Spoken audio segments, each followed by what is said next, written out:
have a few things I want to share. I'm going to make them abundantly brief. Pastor Williams, I too mean abundantly brief. Before I do that, I need to share with you my favorite Annalise story. I've shared it, she knows. I've shared it before. But there's a lesson in it. And the lesson is that first impressions are often wrong. And you need to fight through to find what's really going on.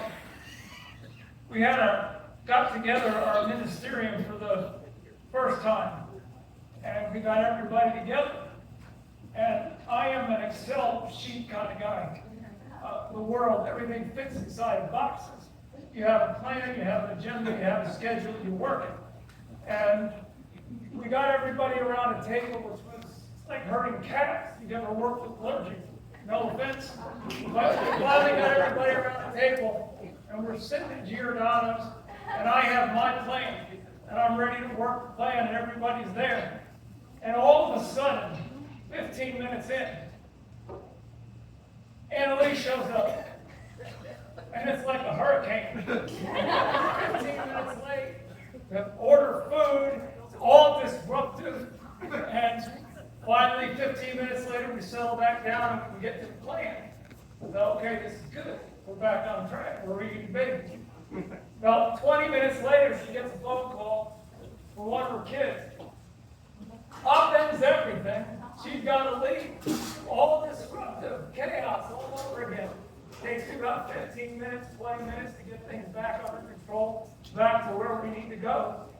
And driving away from that meeting, I thought, that went really well. But I really don't want to spend a lot of time with that woman. She is chaos. Okay? Chaos like a rocketeer. Chaos like a rocketeer. Like a rocketeer. Over the years, she and I have become the dearest of friends and the greatest of community collaborative partners. And sometimes we see each other for a moment and we catch a glimpse and we don't see the truth of what really is and what really could be. And I just thank you for who you are. All right.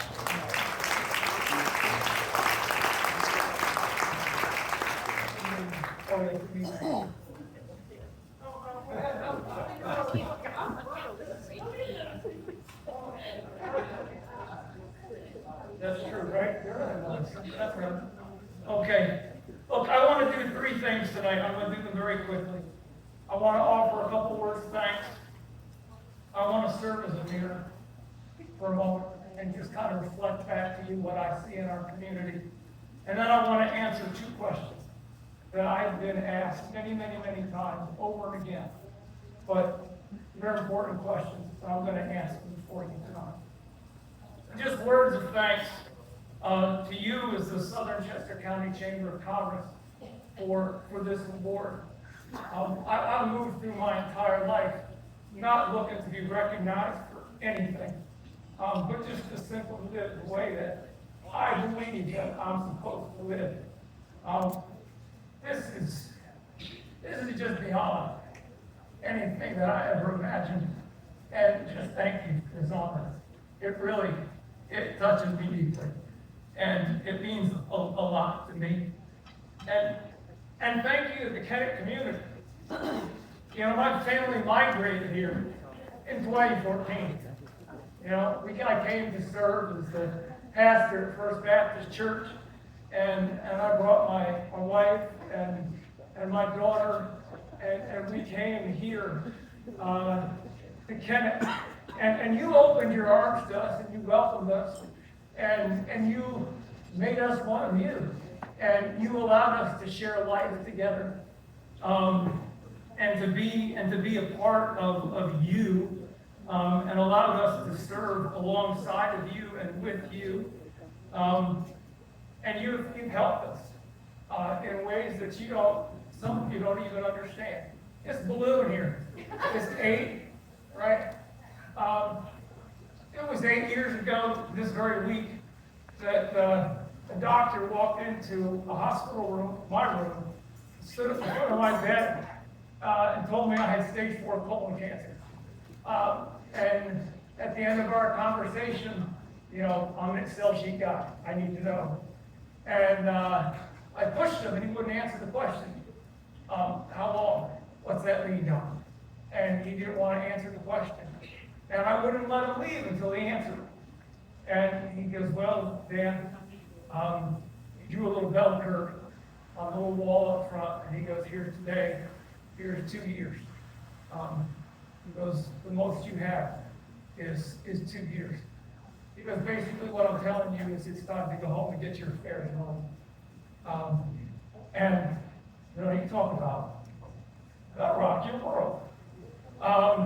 And make you think about a whole lot of different things. And the world was turned upside down. And my daughter was 16 at the time. And I can't say thank you enough to the Kennet Consolidated School District, to the teachers and the staff there. We were head over heels dealing with all kinds of garbage. And they took care of her. You all took care of her.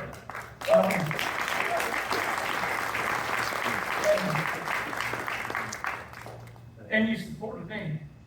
And I just appreciate it. I want to serve as a mirror. I want to reflect back to you just some of what I see in the Kennet community. And I'm going to do that in 2 ways. First is I'm going to share with you a story about Tim and Martha. Tim, somebody who a lot of you probably know. If you don't know him, you know his van. He used to drive a white van, and he would park his van different places, and he would live out of his van and sleep in the van at different parking lots all over Kennet Square. Tim's van ran out of gas at the front of First Baptist Church one day. He came in and he asked me for money for gas for his car. And if you ask me for money, which is not uncommon, it allows me to ask you a whole bunch of questions. And so we got into a whole lot of conversations about what's going on in your life, what's going on in your world.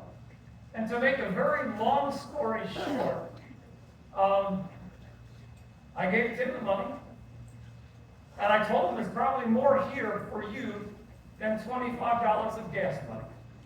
And if you want to come back, I'll put you to work. And I will pay you for the work that you do each and every day. There's a lot of people who never show back up. Tim showed up. To make a longer story, or a long story a little short, we moved ahead, and Tim came to me one day, and he goes, Pastor, he goes, everywhere I go and park my van, he says, the police roust me. They move me out, they won't let me sleep one place for a night. And look, that's the right thing to do, right? I mean, there's a problem with that, but they're doing it. And I said, well, Tim, why don't you park your van in our parking lot? And I'll call the cops and tell them to leave you alone. That you have permission to park in the parking lot. And so we did that.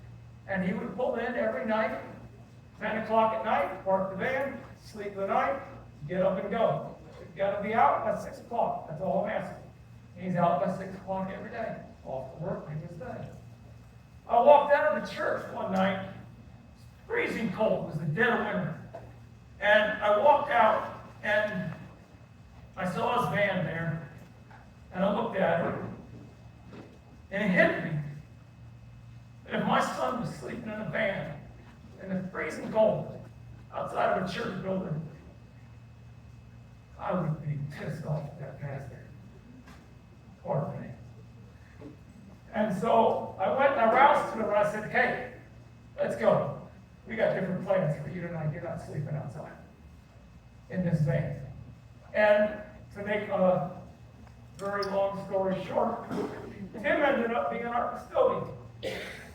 And the church owns 3 rental properties.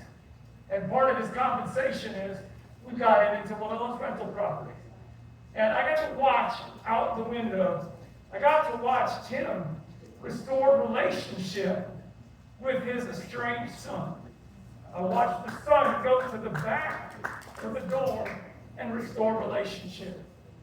This is where Martha comes in. Some of you may know Martha Dunn. She's a bit eccentric, but the woman has a heart of gold. Right? Now, you know how Giant does those, buy one, get one free rotisserie chicken deals? Right?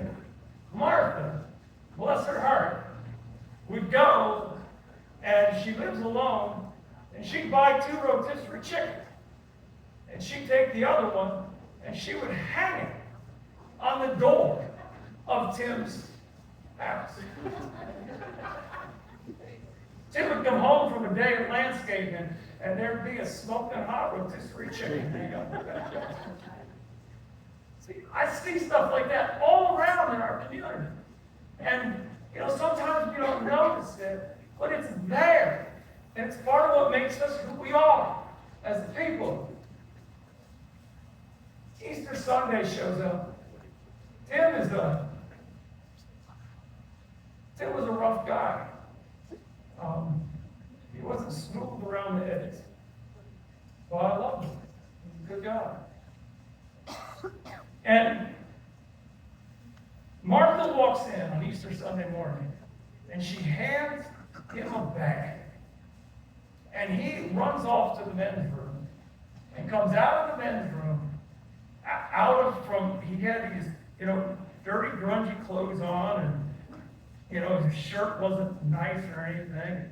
And he comes out, brand new spanking pair of pants, brand new button down the front shirt. And he walks in, punched like this, comes out, standing straight up, proud as a peacock, because the man looked good. Now let me ask you this question. I don't even know my own pant size. Or my own shirt size. Nancy takes care of that for me. I don't know that. Martha knew the correct size to buy for that man. That's just blows your mind, does it not? I see that. Not only in the 2 of them, that's just one example. I could stay here for hours and tell you stuff. But it exists in our community, and we need to see it, and we need to celebrate. When I was diagnosed with cancer, Nancy and I started having conversations about quality and quantity of life, like we would plan a summer vacation, or a trip to the grocery store, or a weekend. It was just ridiculous. And we were in over our heads. And we were looking for a resource to kind of help guide us through it. And we couldn't find one. So one day, kind of joking in the kitchen over the island, said, you know what, maybe if God grants us enough time, someday we'll.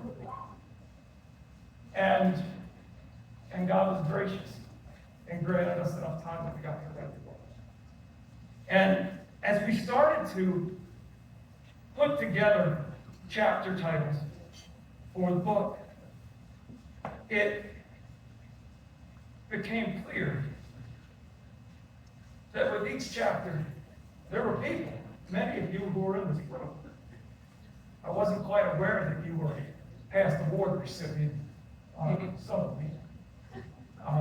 But who played a key role in helping us navigate our journey. And honestly, I find there's nothing more distasteful than an author standing up and talking books. So you all have a copy, and it's a gift from a place in the conversation to you.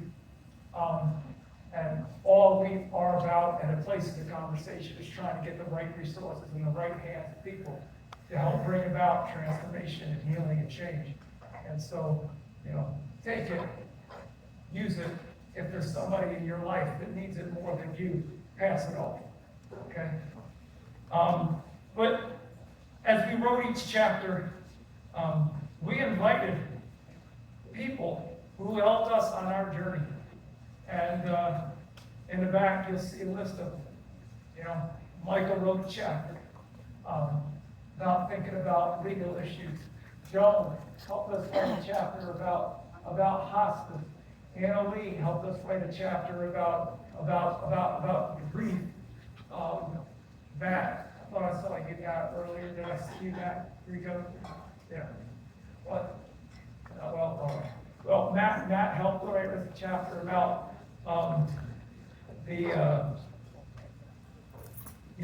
what do you do when you're planning a funeral and all that stuff.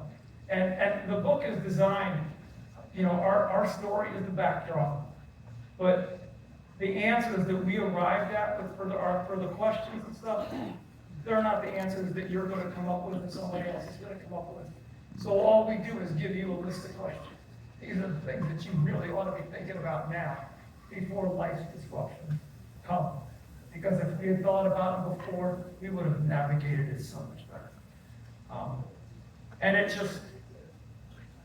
our community is so filled with people with resource.